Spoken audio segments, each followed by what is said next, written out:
An hour after they pulled the last stitch, I learned my only child was too busy to drive 7 miles to pick me up.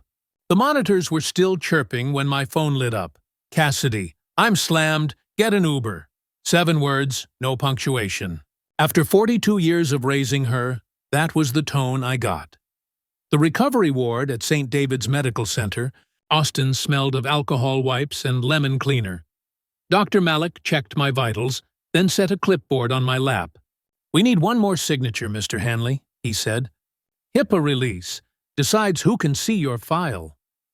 I started to write Cassidy Hanley, but he shook his head. You're lucid now. If you'd rather keep it private, sign for yourself.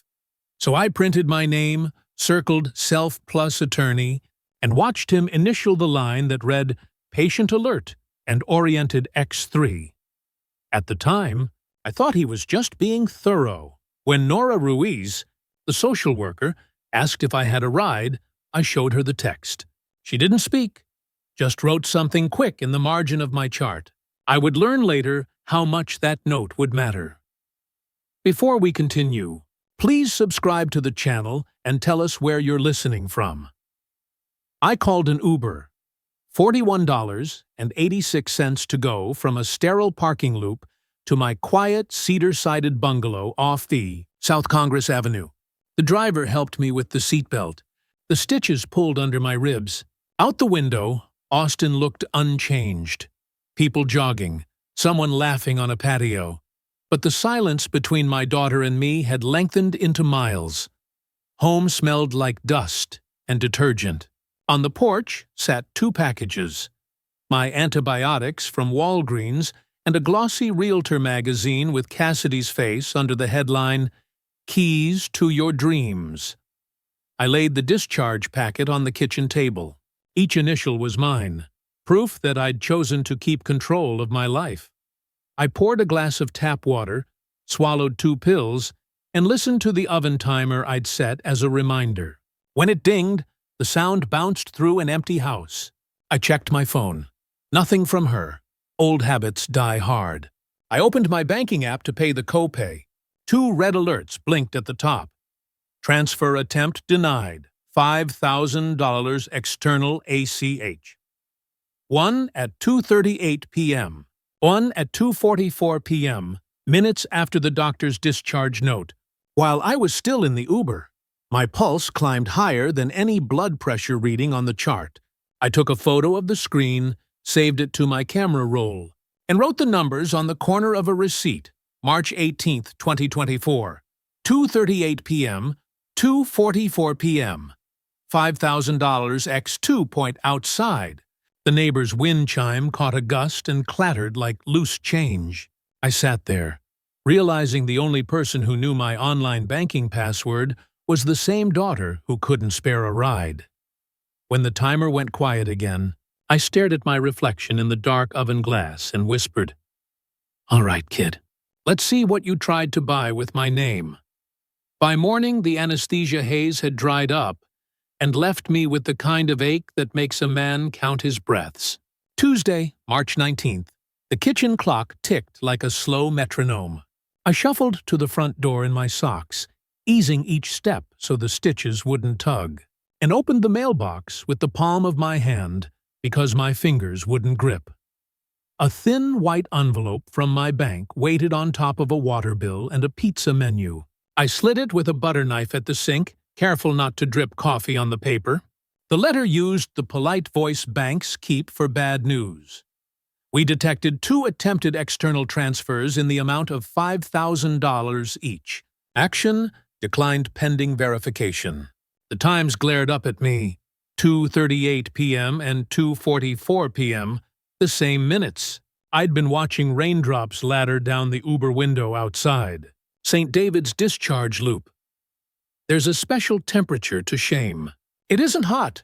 It's cool, like standing in front of the open freezer because you forgot what you came for. I leaned on the counter and let the cold air from the vent wash over me. I set the letter next to the Walgreens pharmacy bag that read 9622 in ballpoint, and the Uber receipt I'd printed from my email, $41.86. March 18th, 2:14 p.m. The cost of being too busy.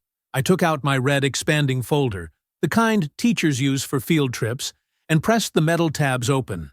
I wrote on the front, in block letters, March, surgery. Inside, I slid the bank letter, the Uber printout, my discharge pages from St. David's with Dr. Malik's initials, where he'd circled alert and oriented X3. I underlined March 18th on the top copy and dated it again, March 19th, just to fix it to the day my stomach learned the difference between hurt and hollow. When I finally called Cassidy, it went to voicemail.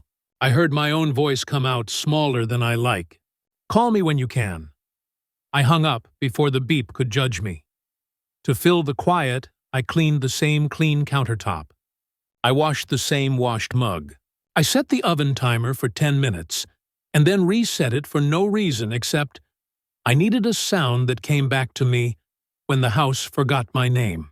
On the fridge, a magnet held up a faded Polaroid of the bungalow the day I bought it, September 12th, 1998. I'd worked a double shift that week to afford closing.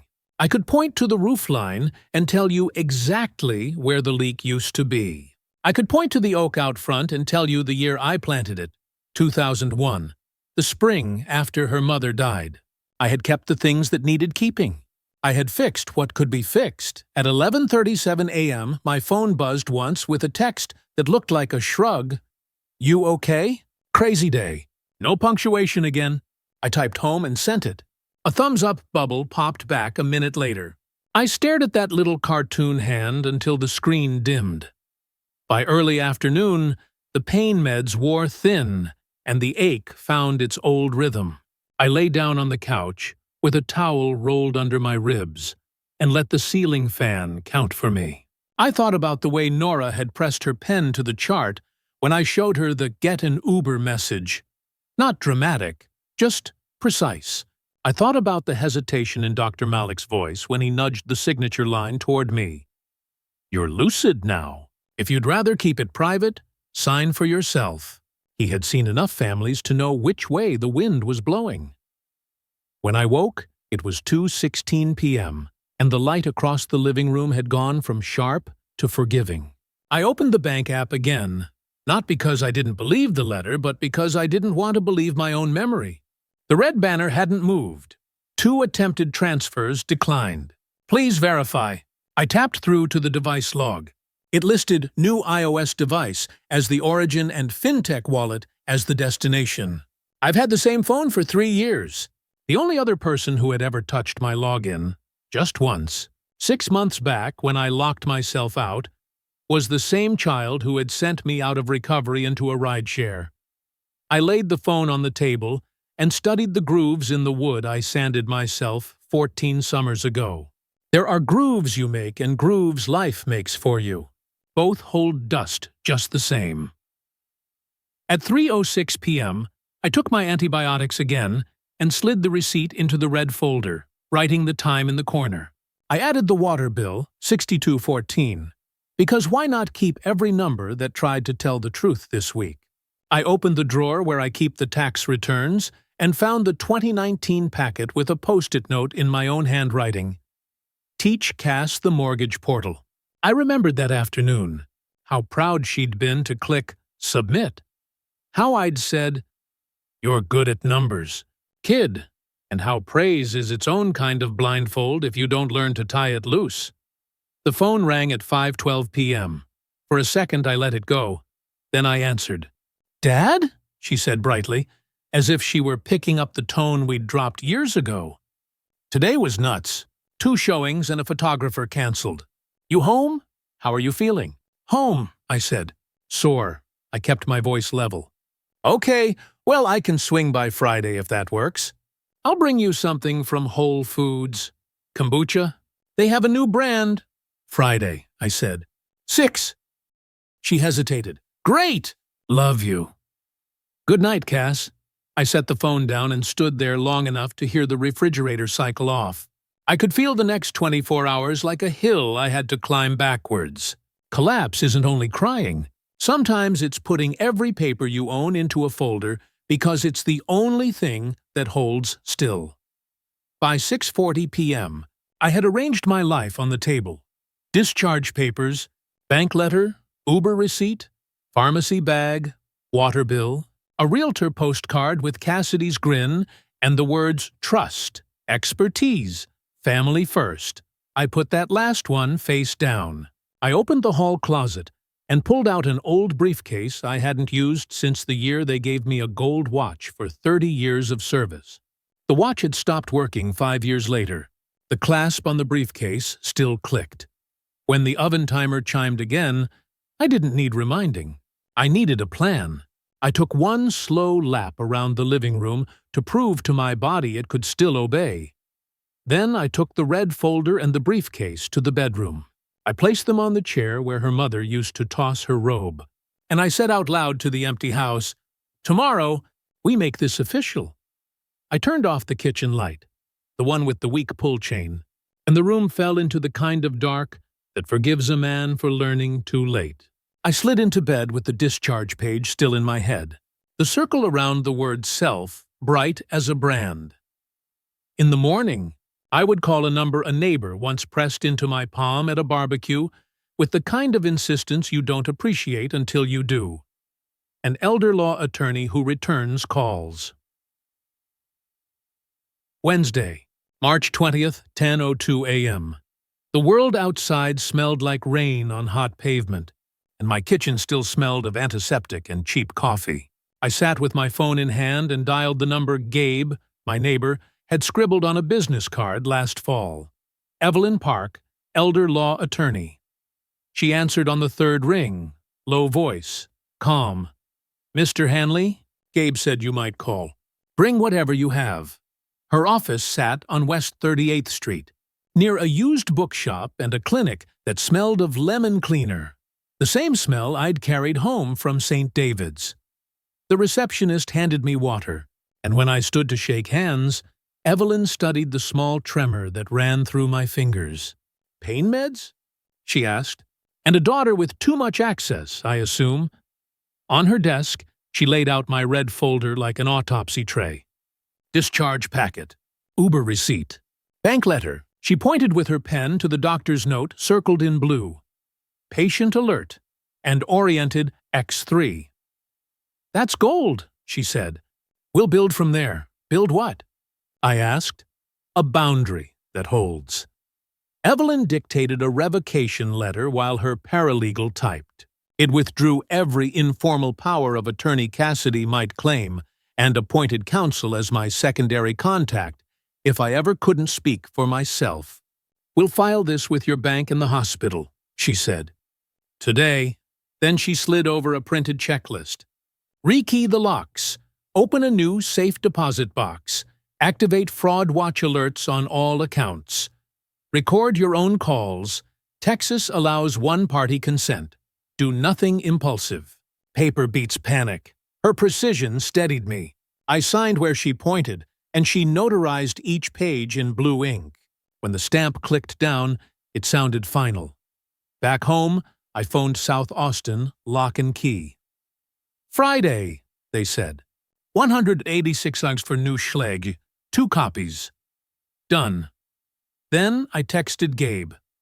"Need witness Friday, 11 a.m., and a drive to the credit union Saturday." He replied with a thumbs-up emoji, the only kind of message that didn't sting. That afternoon, I opened my laptop and ordered a safe deposit box at Hill Country Credit Union. Appointment confirmed for Saturday, March 23rd, 9 a.m. I clicked print confirmation, slid the page into the red folder, and felt the ache in my ribs settle into purpose. Next, I drafted a certified letter to Cassidy. I kept my words precise. "Dear Cassidy, this serves to revoke any prior authorization you may believe you have to act on my behalf. All accounts and health decisions are under direct counsel. Originals secured. Dad, no anger, just ink." I sealed it, dated it March 20th, 2024, 6:45 p.m., and set it beside my keys. Before bed, I prepared one more thing. A small experiment. In the second drawer of my walnut sideboard, I placed a $2,500 cashier's check made out to myself and a folded note that read, "Deposit if needed." I paper-clipped them together and dusted the flap with baby powder. Under the lamplight, the powder looked like frost. I took a photo on my phone, time-stamped 7:52 p.m., and saved it to a hidden album labeled Drawers. Then I opened the Ring doorbell app and toggled motion alerts to on. I wanted evidence, not vengeance. At 8:09 p.m., a text pinged through. "Cassidy, we should meet. Friday? I'll swing by after work." Me. "Friday, 6 p.m. I'll be home." No heart emoji this time. I closed the phone and looked around my living room. The lamp threw a warm circle across the hardwood. The red folder glowed inside it like a small emergency beacon. I realized planning doesn't cure betrayal. It just gives it a place to sit until you're ready to face it. I turned off the lights one by one, left the folder on the table, and whispered to the dark, "You wanted proof, kid. You're about to get it." Friday, March 22nd, began with the metallic thud of the locksmith's van door closing in my driveway. The man wore a cap that read South Austin Lock and Key and smelled faintly of oil and cedar dust. I showed him the back door first, the one Cassidy had a key for, and watched him remove the old brass deadbolt I'd installed the year she graduated college. When he finished, he handed me 2 gleaming silver keys and a carbon copy receipt. $186.42, dated 03/22/24, 11:16 a.m. He didn't know he'd just built the first wall between me and my own blood. Gabe came over to witness the job and initial the receipt. "This is about her?" he asked quietly. I nodded. "It's about trust." He clapped my shoulder, said nothing more, and helped me drop one of the new keys into a labeled envelope for the safe deposit box I'd open tomorrow. The other key stayed on a ring by my heart pills. By noon, I sat at my kitchen table, phone propped against a coffee mug, talking to Carla, the branch manager at Hill Country Credit Union. "We found 2 ACH attempts to a fintech wallet," she confirmed, both flagged and stopped automatically. "Origin device?" I asked. She paused. "iPhone, Austin IP, not yours." We added step-up verification and a daily $500 limit. Carla emailed me confirmation. I printed it, signed the bottom, and slipped it behind the bank's alert letter. The folder was thickening, like armor built from paper cuts. At 4:30 p.m., the mail arrived with an envelope from St. David's. Inside, an itemized bill and a note from the records department. Discharge, Foitosite. 1:55 p.m. Capacity acknowledgement, signed 1:47 p.m. Orientation, alert. Oriented X3, discharge transport, self-arranged. Social worker, N. Ruiz. I read it twice, feeling gratitude that smelled faintly of antiseptic. Proof stacked up the way framing studs do, quiet, straight, and waiting for walls. At 5:42 p.m., my phone buzzed. "Cassidy, running late. Be there, 6:30. I wiped down the countertop, straightened the stack of documents, and set the kettle on. I'd learned long ago that calm presentation makes people reveal themselves. At 6:31 p.m., the Ring doorbell chimed, and there she was. Perfect hair, the realtor's smile turned up too bright. "Dad, you look great," she said, stepping in like she owned the air. She placed a bottle of kombucha on the counter, eyes darting around the room. "How's recovery? I would have come earlier, but—" "I know," I said. "You're slammed." That word landed between us like a cracked plate. I poured 2 cups of tea instead of 1. She barely touched hers. "So," she said, "I talked to a friend at the title company. They're worried about your paperwork, Dad. Something about needing an updated power of attorney? You probably signed an old one before surgery." "I probably did," I said evenly. "But the hospital had me sign another." Her eyes flickered, quick and sharp. "Another?" "Mm-hmm." I reached for the oven timer and twisted the knob until it dinged once, then stopped. Silence filled the room again, broken only by the hiss of the kettle. Dr. Malik wanted to make sure I was thinking clearly. He made me read every line out loud before I signed. She smiled thinly. "That's good." Her fingers brushed the sideboard drawer handle, the same drawer that held the powdered decoy envelope. "Still keeping all your important stuff in here?" "Not anymore."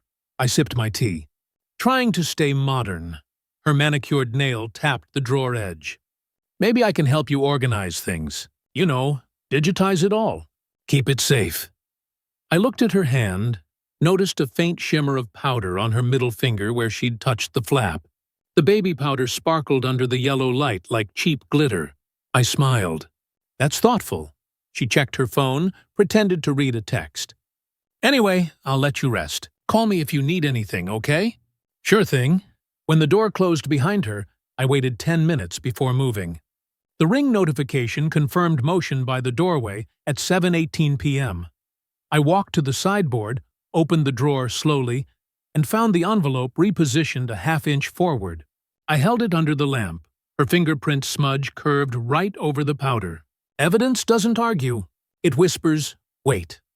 I took a photo of the mark, time-stamped 7:24 p.m., and slid both envelope and photo into the red folder. Then I wrote a single note at the top of a new page.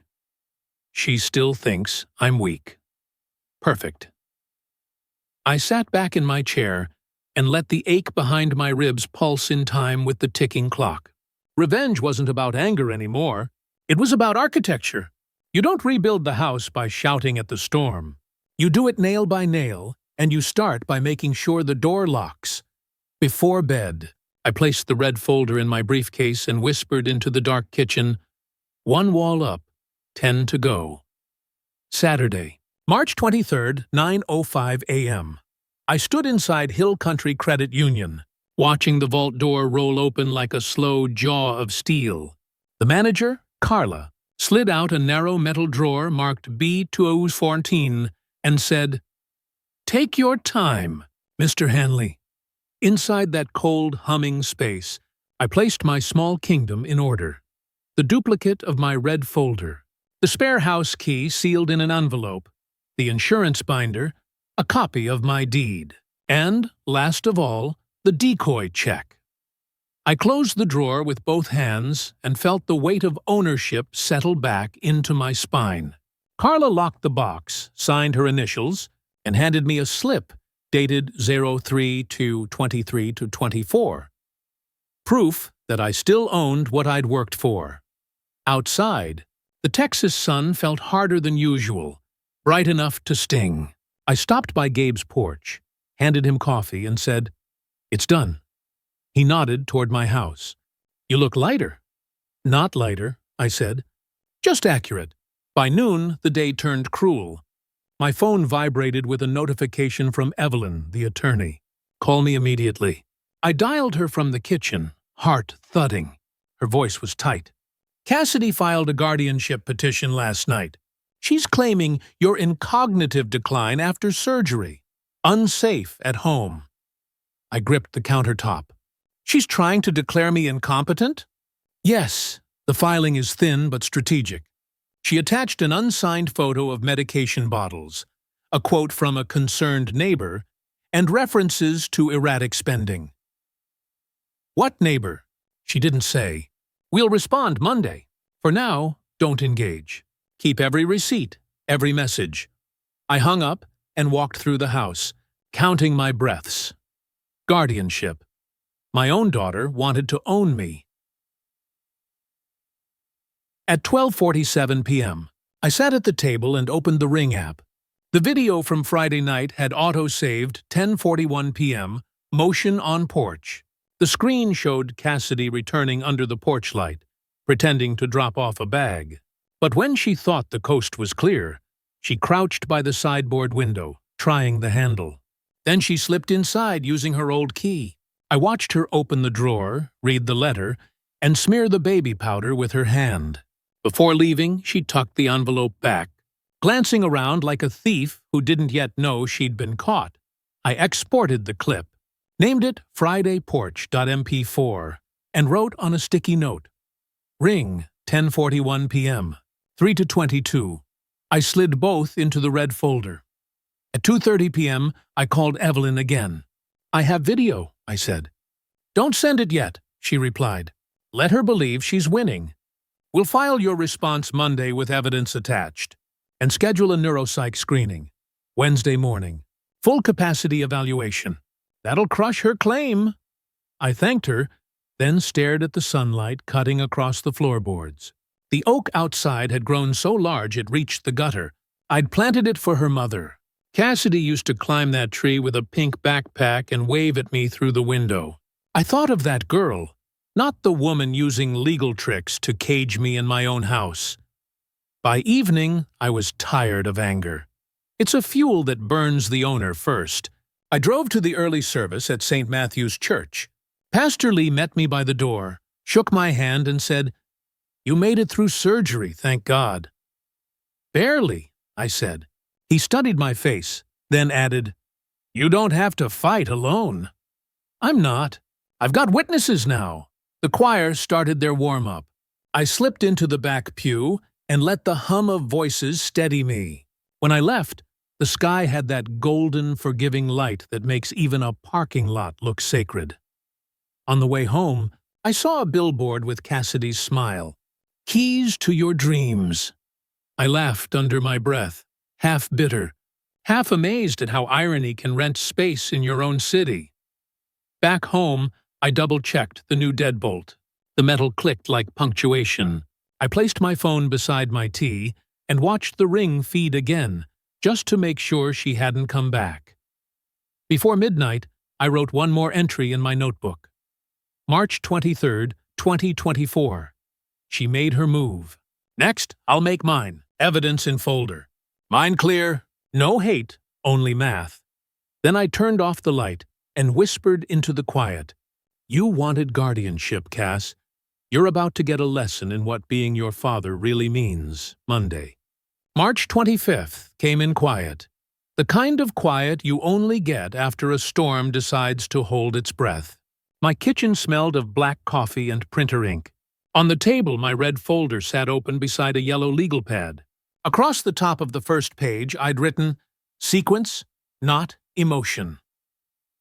At 9:14 a.m., Evelyn called. "We filed the verified response," she said. "Clean and calm, no fireworks yet. We list exhibits but don't attach them. Let her think we're unarmed. Will she see it? Her attorney will by end of day. Now, about the medical proof. We'll need the surgeon's confirmation letter and the nurse's notes." At 3:12 p.m., Dr. Malik emailed, "Patient was alert, oriented, and capable of informed consent on March 18, 2024, prior to discharge. Monsieur Malik, M.D., St. David's Medical Center." 10 minutes later, another message from Nora. "Patient arranged own transport. Discharge instructions reviewed and understood." I printed both. The smell of toner filled the kitchen, thick and metallic. These weren't just papers. They were timestamps that said, he was awake. He was aware. He was still himself. That evening, I sat under the soft light of the dining room and started drafting my personal statement for court. Not anger, just chronology. March 18th, surgery. March 19th, bank alerts. March 20th, attorney retained. March 27th, lock change. March 23rd, ring footage. I underlined each date in blue. By the time the list ended, my pulse had leveled out. Tuesday, March 26th, was warmer. The air smelled faintly of rain and asphalt.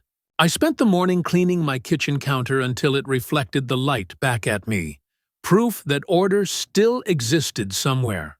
At 2:00 p.m., Evelyn called again. "The court will likely schedule the hearing within 2 weeks," she said. "In the meantime, we document your daily routines. Show independence." I was planning to drive to the pharmacy tomorrow. "Perfect. Keep the receipt." That night, the phone rang from an unknown number. Normally I'd ignore it, but something in me said press record first. "Dad?" Cassidy's voice, sugary, careful. You've got to stop listening to people who don't know us. This guardianship, it's temporary. Just until you're back to normal. I'm fine, I said. She sighed. That old theatrical exhale she used to use as a teenager. You always think you're fine. But the house, look, it needs professional oversight. Taxes, upkeep, maintenance. I'm just trying to protect you. In the background, I heard laughter and a cork pop. Party noise? You're at dinner, I said. What? Oh, it's just friends. Anyway, I'll visit soon, okay? Sure, I said, and let the silence stretch. Texas law allows one-party consent for recordings. That night, I labeled the file 326, call with C, and saved it to my flash drive. Wednesday, March 27th, 9 a.m. I sat in a beige office with a potted plant and took the neuropsychological screening Evelyn had scheduled. The doctor asked me to remember words, draw a clock, name the current president, count backward by sevens. I passed everything. He smiled when I handed back the pen. Your cognition's as steady as your handwriting, Mr. Hanley. When I left, the wind was sharp but clean. I bought a cup of diner coffee for $2.50 and kept the receipt, small proof that I'd been exactly where I said I was. Thursday, March 28th, Evelyn emailed again. We've served a Rule 11 offer, a peaceful withdrawal if she drops the case. What if she doesn't? I asked. Then we'll see her in court with your doctor, your video, and your receipts. By 7 p.m., her reply came through. Client declines. Proceed to hearing. I stared at those 6 words for a long time. That's when something in me shifted from heartbreak to precision. At 8:12 p.m., I laid out my briefcase. Brown leather, worn at the corners, a gift from her mother. I filled it with the essentials. Red folder, printed bank letters, ring footage, flash drive, signed discharge pages, locksmith receipt, Uber and pharmacy receipts, neuropsych certificate. Then I added one more thing, the original discharge page, with my full signature and Dr. Malik's initials, the same line Cassidy ignored when she told me to Uber home. That signature wasn't ink anymore, it was leverage. Friday morning, March 29th, the court clerk called. Probate hearing scheduled Monday, April 8th, 9 a.m., she said. I thanked her, wrote it on my calendar, and circled it 3 times. That night, I cleaned the house like a man expecting inspection. Mopped floors, folded linens, wiped fingerprints from glass. I wanted the judge to see not a patient, but a homeowner. Before bed, I opened the decoy drawer. The envelope sat exactly where I'd left it since Saturday, untouched. I smiled. She hadn't dared to come back. I placed the envelope back in the red folder and whispered, "You forgot the first rule of sales, Cass. Always read the fine print." Because the fine print on my discharge form, the one she never thought to ask about, was the clause that revoked every proxy, every right she thought she held. The same line that bore my signature, the same line that would turn her petition into ashes. When I turned off the lamp, the reflection in the window looked calm, maybe even satisfied. Revenge doesn't always roar. It just waits for the docket number. Monday, April 8th, 2024, 8:15 a.m. The courthouse on Guadalupe Street smelled of old paper, coffee, and floor wax. The kind of smell that tells you justice takes its time. I wore my best gray suit, the same one from my retirement dinner 15 years ago. The jacket fit tighter around the ribs where my stitches had healed, but I liked the pressure. It reminded me I was still here. Evelyn met me by the elevators with her binder hugged to her chest. "You ready?" she asked. "As I'll ever be," I said. "Good, we keep it calm. Sequence and signatures. That's it. No anger." We entered Probate Court 1 at 8:59 a.m. Cassidy sat 2 rows ahead, in a cream blazer that probably cost more than the mortgage payment I'd made for her once. Her hair was perfect. Her lawyer, a sharp man with a voice like sandpaper, kept checking his watch. She glanced back at me, tried to smile, but it came out wrong. I nodded once. The bailiff called the room to order. The judge, a middle-aged woman with silver glasses, looked over the docket. Guardianship petition. Hanley versus Hanley. Cassidy's attorney went first. His voice carried that blend of pity and calculation lawyers practice in the mirror. Your Honor, my client only seeks to ensure her father's well-being. Since his recent surgery, he's exhibited confusion, misplaced financial documents, and engaged in erratic communication. She fears for his safety. He slid a stack of printed screenshots across the table. Half-finished text messages. A note that read, "Check lock code." A blurry photo of prescription bottles. The judge looked unimpressed. Mr. Hanley represented. Evelyn stood. Yes, Your Honor. We intend to show that my client is fully competent, financially stable, and, more importantly, the victim of a misused relationship of trust. The judge nodded. Proceed, Evelyn started simple. We'd like to call Dr. Malik, the attending surgeon, via video testimony. The screen flickered, and his face appeared. Steady, professional. Doctor, you treated Mr. Hanley on March 18th of this year? I did. At that time, did he demonstrate capacity to make his own medical decisions? Yes, absolutely. He was alert, oriented, and capable of informed consent. Did he sign his discharge papers himself?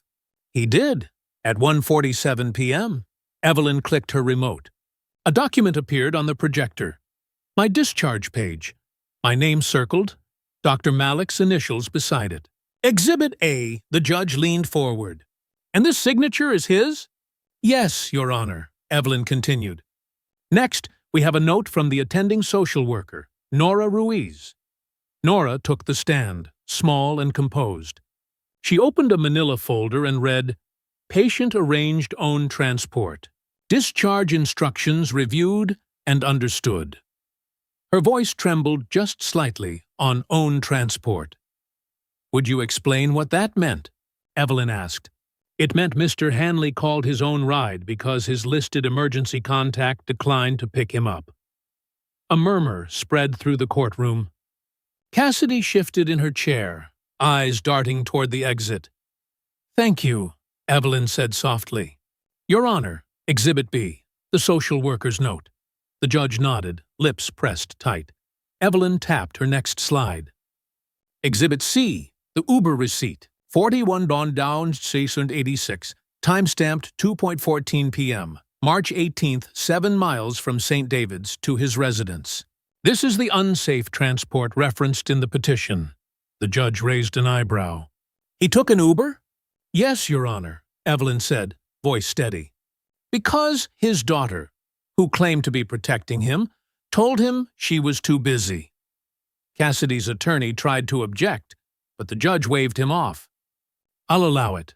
Next, Evelyn said, we have Exhibit D, the bank's fraud report. She placed the letter on the evidence screen. The bold red text read, 2 unauthorized $5,000 transfer attempts detected March 18th between 2:38 p.m. and 2:44 p.m. The same window, Evelyn said quietly, when Mr. Hanley was in an Uber, still bandaged from surgery. Cassidy's attorney cleared his throat. Your Honor, there's no proof my client— There's more, Evelyn interrupted. Exhibit E, Ring doorbell footage, March 22nd, 10:41 p.m. The lights dimmed slightly as the video played. Cassidy appeared on screen, creeping onto my porch under the motion light, pretending to drop off a bag, then slipping inside with a key. She bent over my sideboard drawer and lifted the envelope. When she turned, the powder shimmered on her fingertips. A murmur swept the room again. Cassidy's face went pale. Evelyn let the video finish before speaking.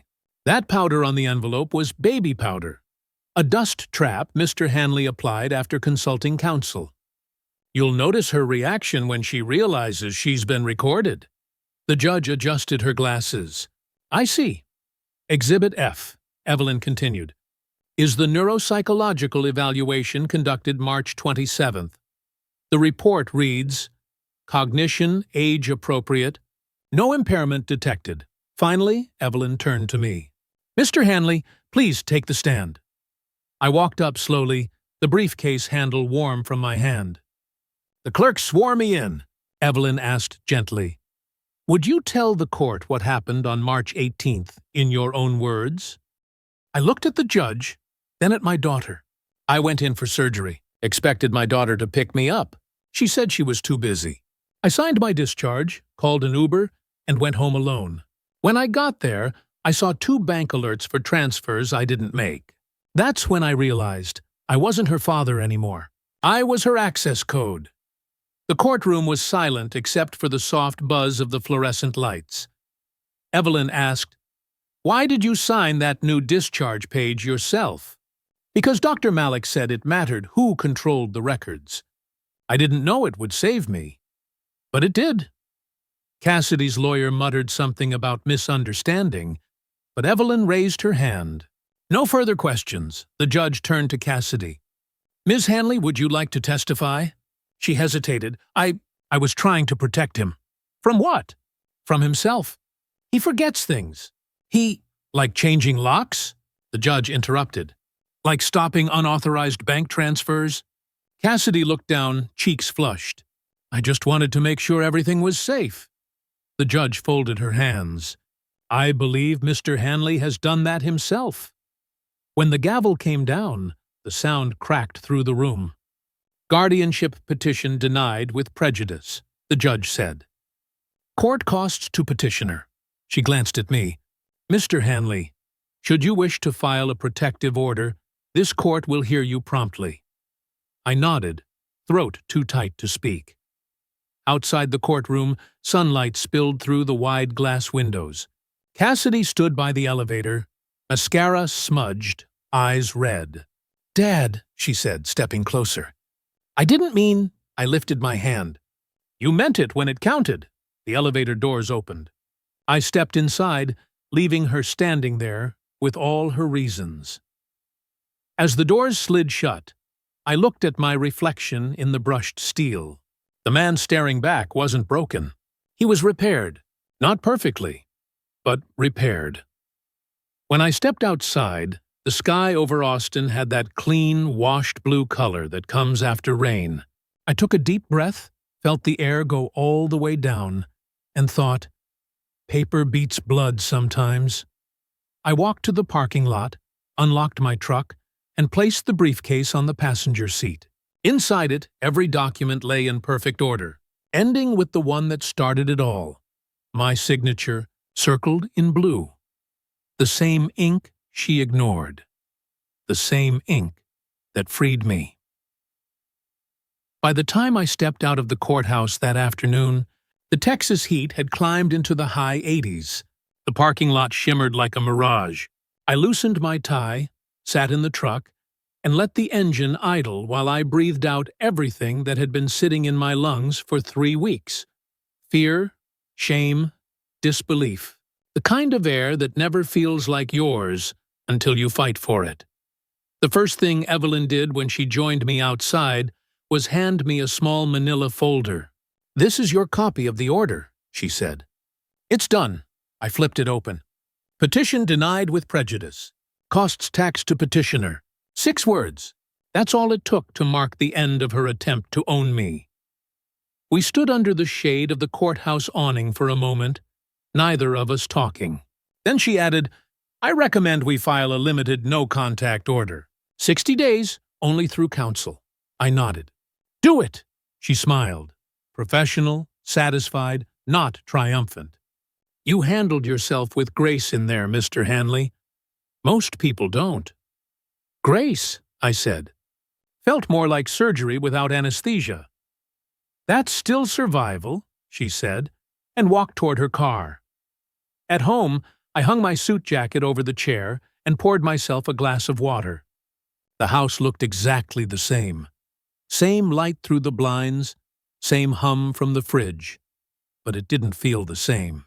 The walls weren't closing in anymore. They were standing guard. By 6:01 p.m., Evelyn's assistant emailed the confirmation. Protective order filed, limited communication, attorney only, effective immediately. I printed it and slipped it into the red folder behind the court order. That folder had become the record of my resurrection.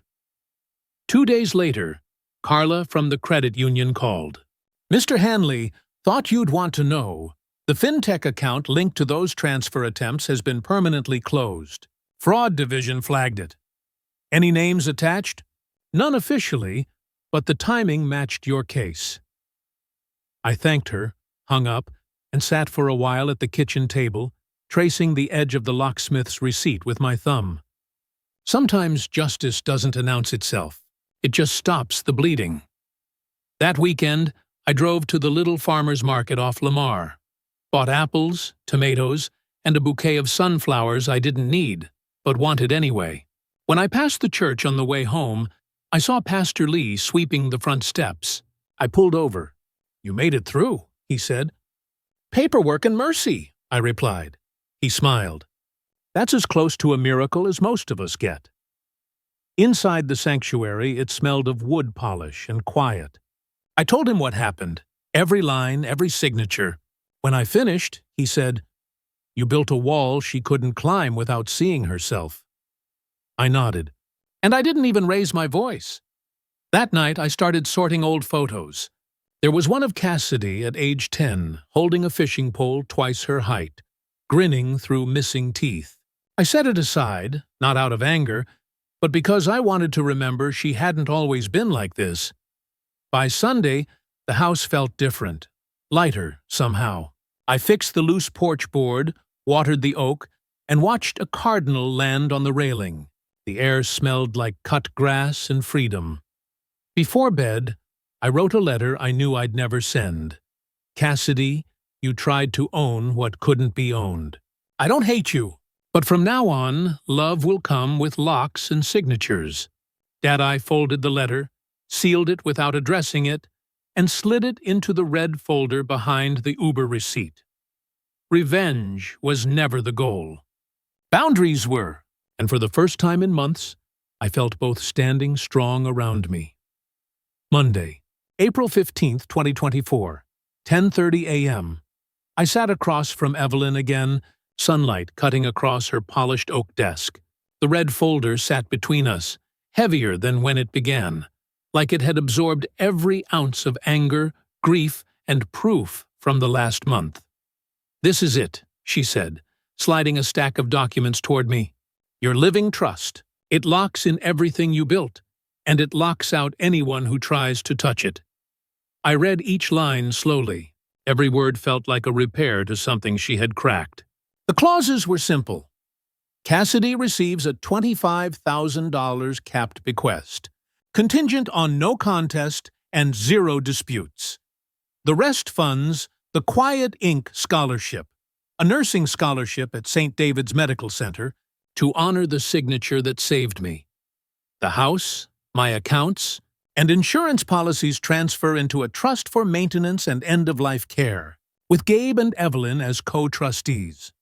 When I signed the last page, the sound of the pen scratching paper felt almost holy. I'd started this story with a hospital pen, and ended it with one too, but this time, no one could forge what I wrote. "Carla will notarize the Todd deed this afternoon," Evelyn said. "It's official. No more loose ends." She stood, and for the first time since I met her, her voice softened. "You did everything right, Mr. Hanley. You didn't destroy her. You just made the truth permanent." "Truth should have receipts," I said, closing the folder. By lunchtime, I was back at the credit union. Carla met me in her office, witnesses ready. We signed the transfer on death deed, the IRA beneficiary update, and the brokerage designation. Every page bore my initials, the date, 04 Presider 15 to 24, and a small blue circle around my name. When it was over, she smiled. "You've just written your legacy in ink."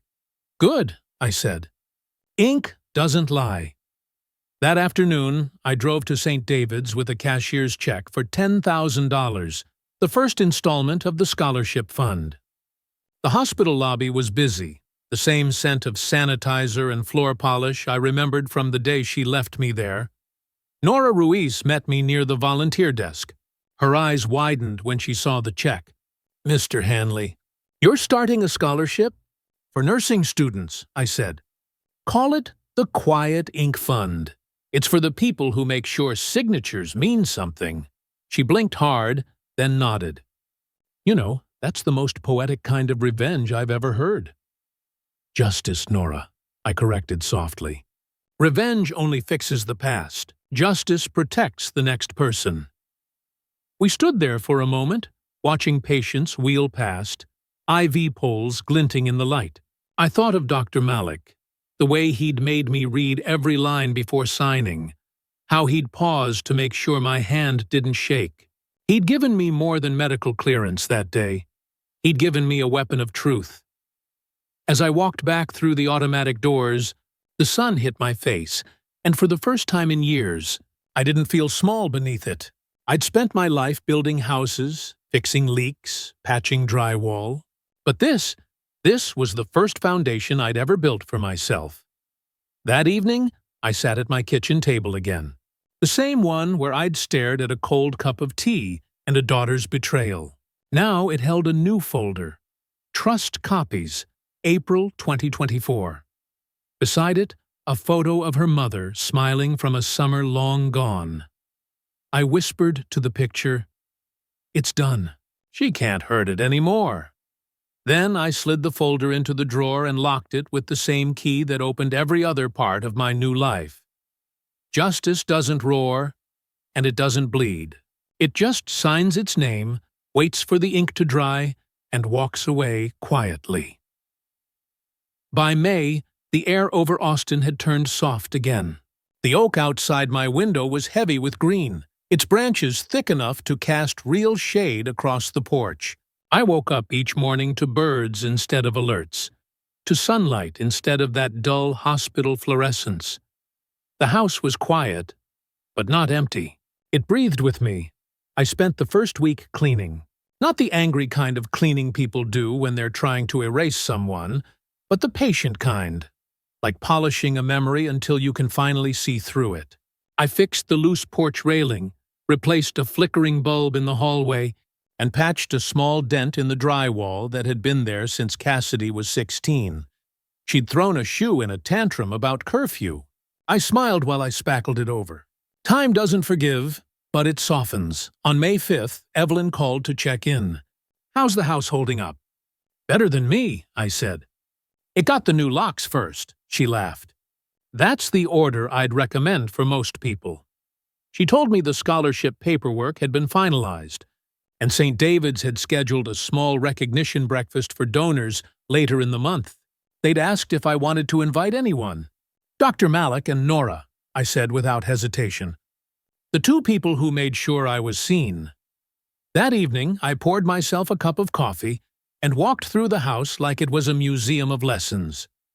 The red folder still sat in my desk drawer, but I didn't need to open it anymore. Every document had already been copied into the safe deposit box, every password updated, every door rekeyed. The chaos had been cataloged, alphabetized, and put away. A week later, I heard from Carla at the credit union. "Your trust accounts are live," she said. "We've mailed confirmations and new cards." "Keep the cards," I said. "I'm trying to spend less and live more," she chuckled. "If everyone thought like you, I'd be out of a job." I started taking slow walks again, 3 blocks to the park, then 4. My body healed in ways the doctors couldn't measure. Sometimes I'd see a father teaching his daughter to ride a bike, running behind her until she steadied, and I'd feel that familiar pang of pride and loss tangled together. But I didn't look away anymore. I let the memory pass through me like weather. By May 18th, the invitation arrived. St. David's Medical Center thanks you for your generous support of the Quiet Ink Fund. Recognition Breakfast, May 25, 9 a.m. The next week, I polished my shoes, pressed my shirt, and laid everything out the night before. An old habit from years of shift work. That night, while I was setting the coffee maker for morning, my phone buzzed. A voicemail routed through Evelyn's office. Cassidy's voice, smaller than I remembered. "Dad, I'm sorry. I didn't know how scared I was until I lost you. I hope you're okay." I stood there, one hand on the counter, listening to the silence after her words. Fear makes people cruel. Greed just gives it a purpose. I deleted the voicemail, but wrote the message down in my notebook, word for word, like a witness statement from another life. The next morning, the sky was clear, and the world smelled like cut grass and promise. I drove to the recognition breakfast, shaking hands with nurses and students who had no idea what that scholarship cost me in heartache. Dr. Malik grinned when he saw me. "Good to see you on this side of the chart," he said. "Good to stay there," I replied. We took a photo, me, Nora, and Malik, and they printed it on the spot. I slipped the picture into my wallet behind my insurance card. Proof that not all signatures come from pain. Some come from gratitude. When I got home, I placed the photo on my fridge with a magnet that said, "Take care of the hands that build." Then I stood in the doorway of my kitchen, watching sunlight spill across the floorboards. It felt like peace. Not loud, not cinematic, just steady, earned, and mine. It was a quiet Sunday morning in early June when the last chapter found me. The mail truck rattled past the window, tires crunching over the gravel, and I didn't think much of it until I stepped onto the porch and saw the certified envelope resting against the door, my name written in neat, practiced cursive. Cassidy's handwriting. I brought it inside, set it on the table, and stared at it for a while. The sun through the blinds striped the envelope in gold bars of light. I made tea, let the water boil, poured it, and waited until the steam stopped rising before I finally broke the seal. Inside was a single check for $1,000, made out to the Quiet Ink Fund, and a single handwritten page. "Dad, I didn't know how to say I was drowning in the life I built. Hustle became habit. I confused taking care of you with taking control of you. I'm sorry. I'm learning breaks now. If you'll let me, maybe someday I can visit. Not for help, just for coffee. Love, Cass." I sat there for a long time, holding the letter between my fingers. The ink had smudged near the bottom like she'd started to cry or paused too long over a word. The handwriting was slower, shakier, less sure of itself.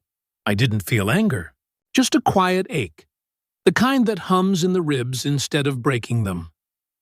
I folded the letter, slipped it back into the envelope, and placed it beside the photo of her on the day she graduated high school. Grinning, cap tilted sideways, the future wide open behind her. Later that day, I scanned the check and emailed Nora at St. David's. "Add this to the Quiet Ink Fund," I wrote. Her reply came minutes later. "Will do, Mr. Hanley. That's poetic closure if I've ever seen it." I sent her the scanned note, too. Not for sympathy, but for record. Proof that some debts get repaid without anyone losing. That evening, the light turned amber, pouring through the oak branches like honey. I stepped outside with my tea, sat on the porch swing, and listened to the wind move through the leaves. For the first time in months, the air didn't feel heavy. Across the street, a young man was helping his mother into a car. He adjusted the seatbelt carefully, waited until she was comfortable, and then jogged around to the driver's side. When he caught me watching, he smiled, a quick, respectful nod between strangers. I nodded back. I wasn't jealous, just grateful someone out there still remembered how to care properly. I went back inside and found the framed discharge page on my desk, the one with my circled signature, the signature that had started it all. I took Cassidy's letter and slipped it behind the frame, where the two pieces of paper would live together. One that had saved me, and one that tried to make peace. Before turning in, I wrote one last note in my journal, June 2nd, 2024. Peace isn't silence. It's proof. Love without boundaries is just debt. I've learned to balance the books. I turned off the lights, leaving only the porch lamp glowing. A soft halo over the new deadbolt, the symbol of everything I'd reclaimed. Outside, the wind carried the faint scent of cedar and rain, and the oak cast a long shadow across the porch. I traced the grain of the wood with my fingers, thinking how every scar in it told a story of impact, of weather, of endurance. Then, softly, almost as a prayer, I said the words I'd been waiting to mean, "You didn't lose me, Cass. You gave me away." I just signed to take myself back. The house exhaled, the air settled, and for the first time since that hospital ride home, I felt entirely, peacefully free.